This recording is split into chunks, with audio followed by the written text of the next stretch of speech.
Não. Me bloqueou aqui. PCB.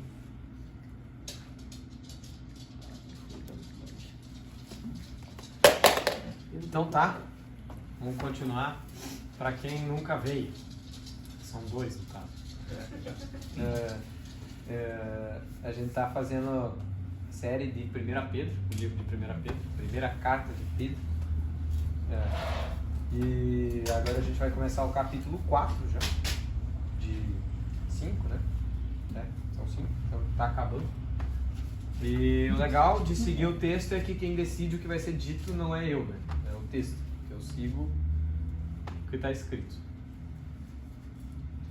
Enfim, eu vou fazer a leitura, daí no fim da leitura eu faço uma oração, como tem sido nas últimas vezes de terminação. Então é 1 Pedro 4, versículo 1, para quem tem Bíblia, quem não tem, alguém não tem nem no celular? Se bem que você prefere acompanhar ouvindo, também não tem problema.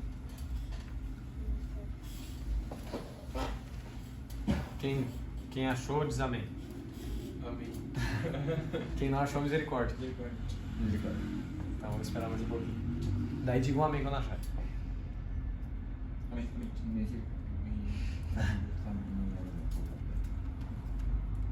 Acha daí, 1 Pedro 4, versículo 1. Como é que eles com a Bíblia e papel acharam mais rápido? É porque eu decidi que eu ia abrir no meu celular depois. Não, mas contando o tempo que eles começaram e o tempo que eles terminaram, o tempo que tu começou e tudo. Que? 4? Também falou de ponto. Amém.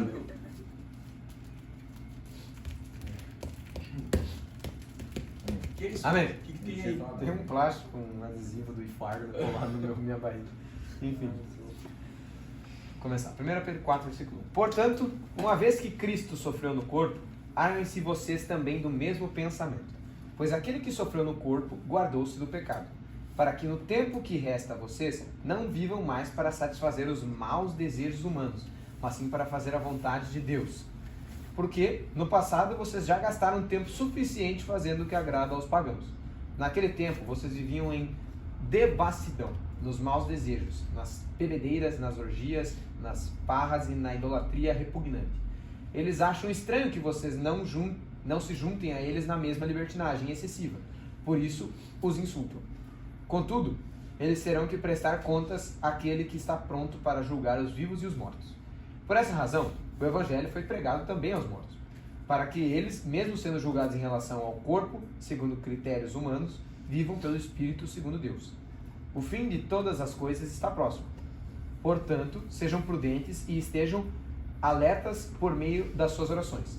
Sobretudo, acima de tudo, amem sinceramente uns aos outros, porque o amor perdoa uma multidão de pecados. Sejam mutuamente hospitaleiros, sem reclamação.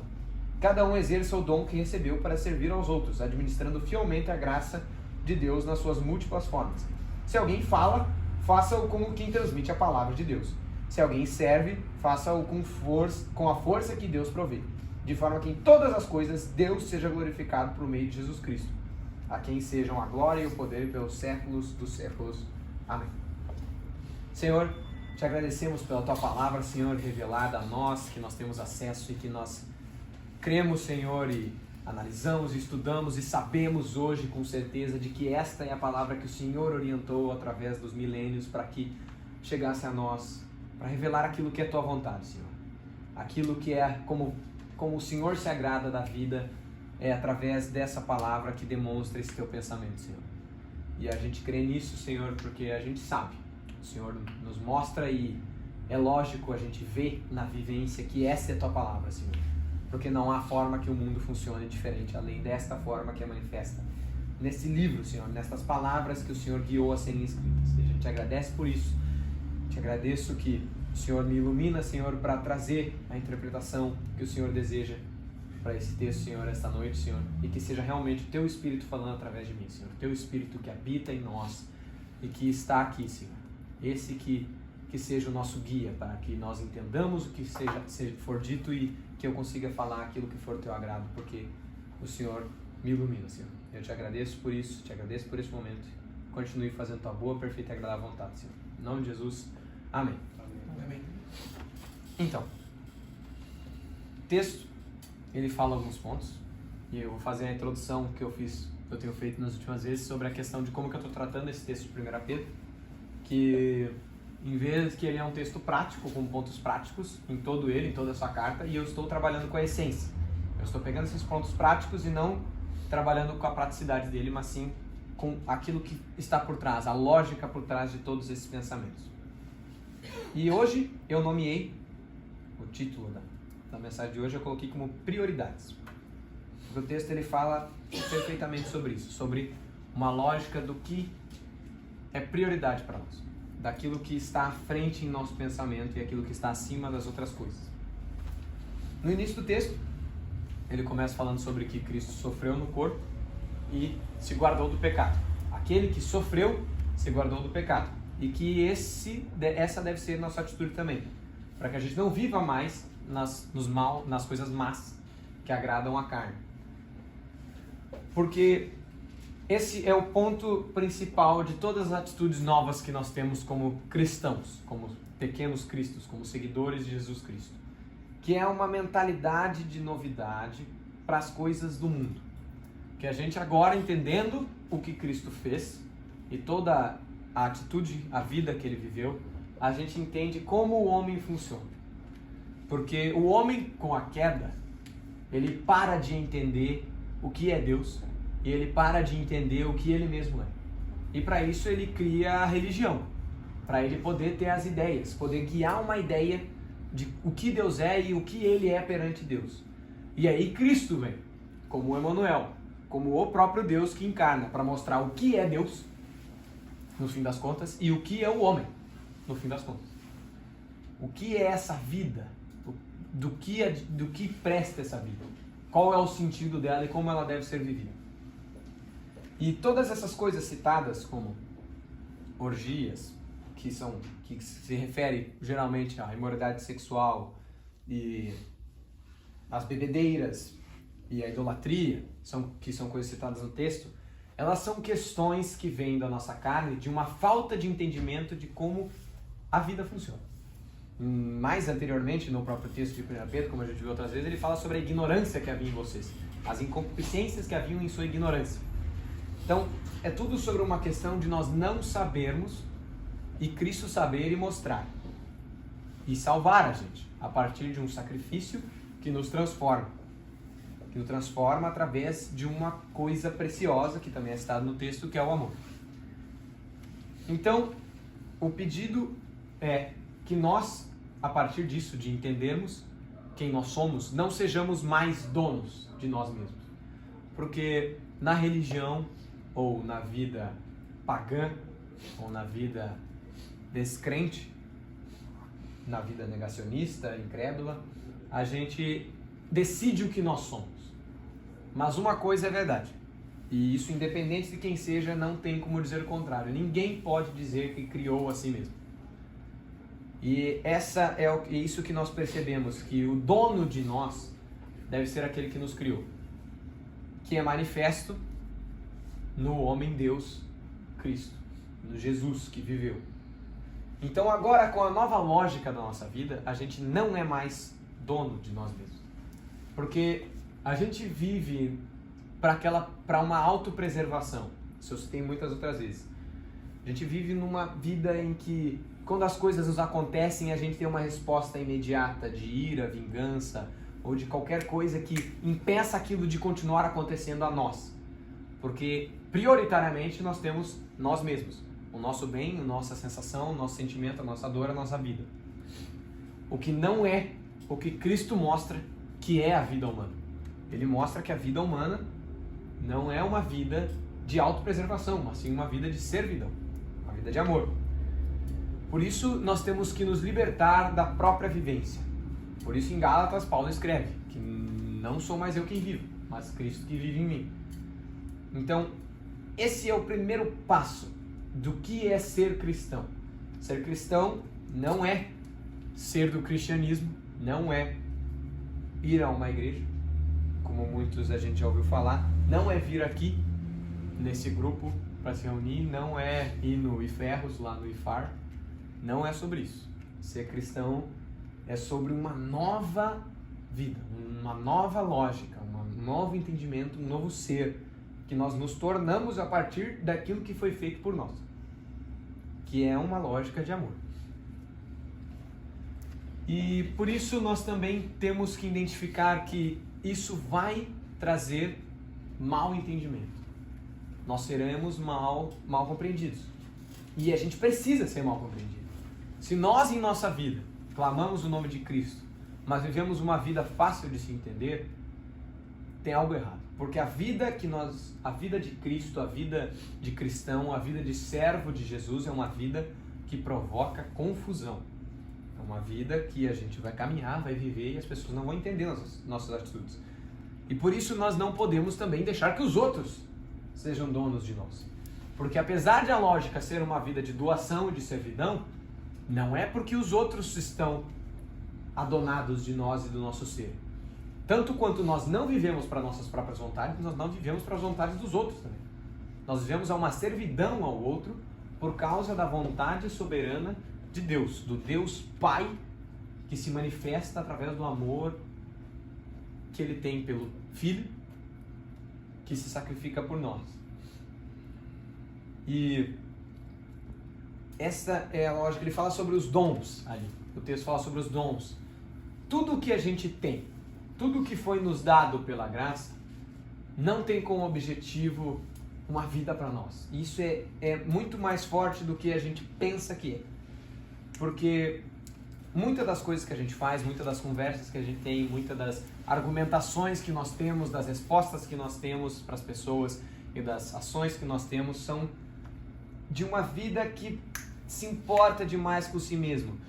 E não se trata de coisas grandes, se trata de um passo a passo diário mínimo que acontece, de nós vivermos, olharmos para a injustiça do mundo e nós não nos incomodarmos por isso contra nós, mas nos incomodarmos por isso porque há muita gente sofrendo e isso desagrada o meu Deus.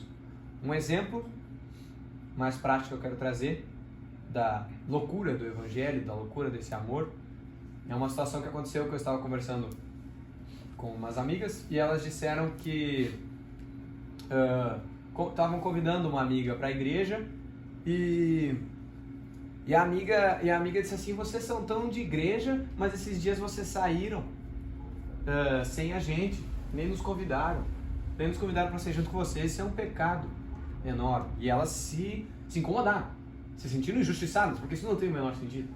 Elas se sentiram injustiçadas.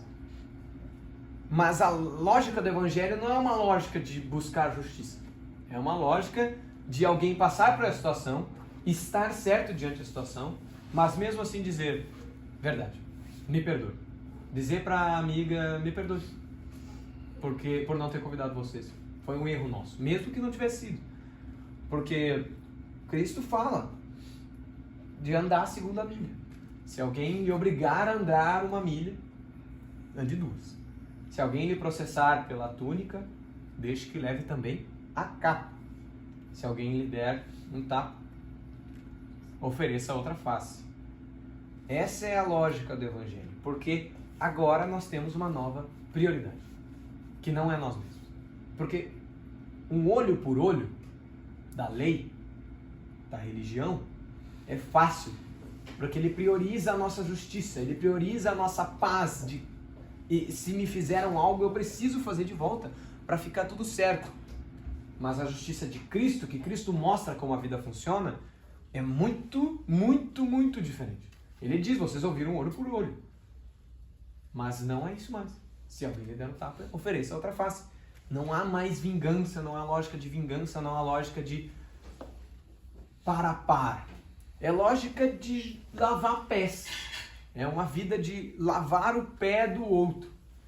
Que é isso que Cristo fez. Ele era o Deus, em sua glória eterna, que escolheu deixar para trás, se fez um homem que sente dor e que sangra, para lavar o pé do discípulo. Essa é a lógica divina. Essa é a lógica do Deus que criou. Então não há outra forma em que a vida funcione a não ser essa. Fora disso é a verdadeira loucura. Porque fora disso é uma lógica de autopreservação de uma coisa que não tem preservação. Porque essa vida está fadada ao fim. Essa vida não tem mais jeito para ela. Não tem solução para isso aqui que nós temos. E tudo que a gente faz agora é porque a gente entendeu que a solução está na cruz para uma vida eterna de comunhão com o Pai. E nós aproveitamos, enquanto estamos aqui, vivemos essa comunhão com o Pai. Já aqui para que os outros entendam isso e possam encontrar a perfeição que é o Evangelho. Porque se essa vida não importa, eu vou só me matar para acabar de uma vez. Mas não se trata de mim, não se trata do meu sentimento. Se trata de que eu tenho um propósito nessa vida. Eu me agrado em fazê-lo, eu me agrado em cumpri-lo. Eu me agrado em seguir aquilo que é vontade de Deus. Que Ele vive essa vida, Ele faz esse mundo em que eu admiro a criação. Eu vejo Ele se manifestando no aspecto da criação. E tomo isso para uma nova lógica, em que eu não vou priorizar a mim mesmo, ou ao jeito que os outros pensam de mim, ou a qualquer coisa, mas priorizar uma vida de servidão, uma vida que caminha em direção à cruz. Porque essa foi a vida que Cristo viveu. O próprio Deus veio para mostrar como é que vive como homem, vivendo uma vida que caminha para a cruz, uma vida que sabe que acaba na humilhação da cruz e que vive igual. Uma vida que não é contrária a se ajoelhar no Getsemane e dizer: afasta de mim esse cálice. Mas é uma vida de que, se for para beber o cálice, que é morrer, vai. E diz: perdoe-os, pois não sabem o que fazem. Essa é a lógica nova do Evangelho, que é loucura, em que a gente vai estar no dia a dia e alguém vai dizer: não faz isso. E a gente vai ter que perceber: mesmo, porque eu não vivo para as coisas que me dão resultado. Eu não vivo mais, é a gente apanhar, e querer vingança, mas viver o perdão, e alguém dizer perdoe, e a gente se irar, e levantar a voz contra a pessoa e alguém dizer assim: se acalma, e a gente se acalmar, porque a gente vive uma coisa muito diferente. É lembrar todo dia do que realmente importa, de qual é a nossa prioridade na vida. Se é nós, se é as coisas que vão acontecer a nós, se é o que os outros fazem para nós, se é o que os outros trazem para nós, ou se é o que nós trazemos para nós mesmos, ou se é aquilo que nós entendemos como certo, ou se é uma vida que originou nesse pensamento. Deus criou o mundo para funcionar dessa forma, no amor, porque é isso que Deus é, porque essa é a natureza dele, é isso que ele é: amor. Amor em que o outro é prioridade no meu viver. E quando eu for humilhado por isso, a opinião não é dona de mim. Porque eu vivo por uma coisa nova. Eu sou o que eu sou. Eu como porque eu tenho que comer. Eu como porque eu sou um humano que come. Eu tomo água porque eu sou um humano que toma água. Eu amo porque eu sou um ser que ama. Porque eu clamo que o Espírito de Deus habita em mim. E o Espírito de Deus é amor. Então não há isso. Não há como clamar essas coisas sem o amor. E que é isso. Que a prioridade da nossa vida, que o pensar de todo dia não seja nós mesmos, os nossos planos. Que nós vamos viver.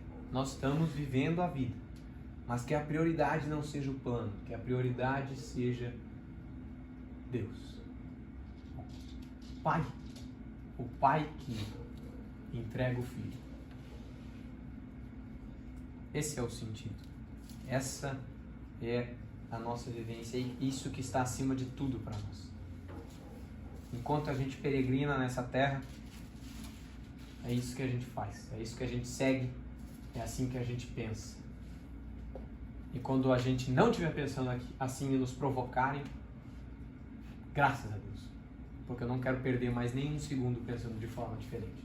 Eu não quero perder mais tempo vivendo algo diferente do que esse amor em que Eu sofro, como Cristo sofreu no corpo. Porque é novo. É assim que a vida funciona. E é loucura. E vai ser loucura. É menos loucura agora falando. Na vivência do dia a dia que a gente percebe o quão louco que isso é. É na hora de tomar uma decisão pensar sobre isso e perceber, nossa, eu não quero tomar essa decisão. Eu não quero fazer dessa forma porque vai me doer. E fazer. É na hora do vamos ver que fica difícil.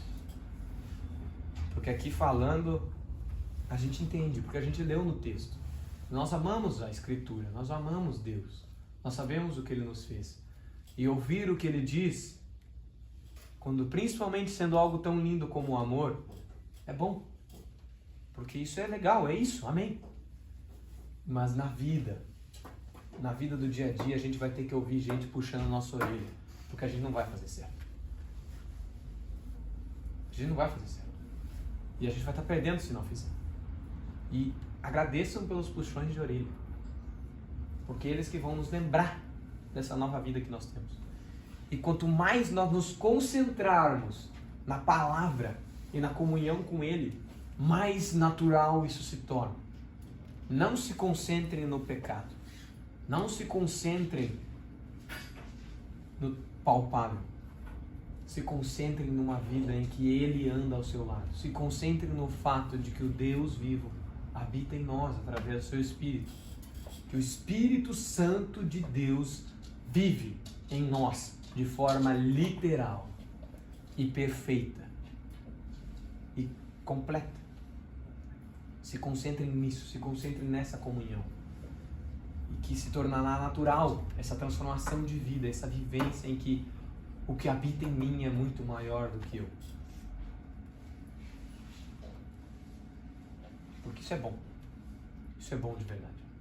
É isso que traz paz. Essa é a paz. A paz de entender que eu encontrei o sentido da vida. E que se coisas me acontecem e me trazem preocupações, eu não me incomodo. Porque se o mundo me perturba, eu fico em paz. Porque o mundo não é dono de mim. Eu não sou dono de mim. Ninguém é dono de mim, além daquele que é dono de mim, que me criou. E que é perfeito. Perfeito em sabedoria, poder e amor. Amor que, se havia alguma dúvida nos tempos antigos, não há mais nenhuma. Porque foi manifesto num sangue derramado. Foi manifesto num sacrifício. Esse é o Deus que nós cremos. Um Deus que morre e ressuscita para trazer esperança eterna para nós. Para que a gente seja amigo dele. Esse é o Deus que nós cremos. Deus que morre e ressuscita para que a gente seja amigo dele. Eu não quero ser nada diferente disso. Eu não quero ser diferente de alguém que vive pelo outro. Que ama o próximo como ele me amou.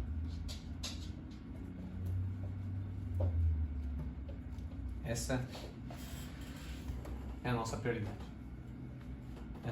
Essa ideia, essa vida. Que isso lembre, isso tem que fixar na nossa memória. Cauterizem isso.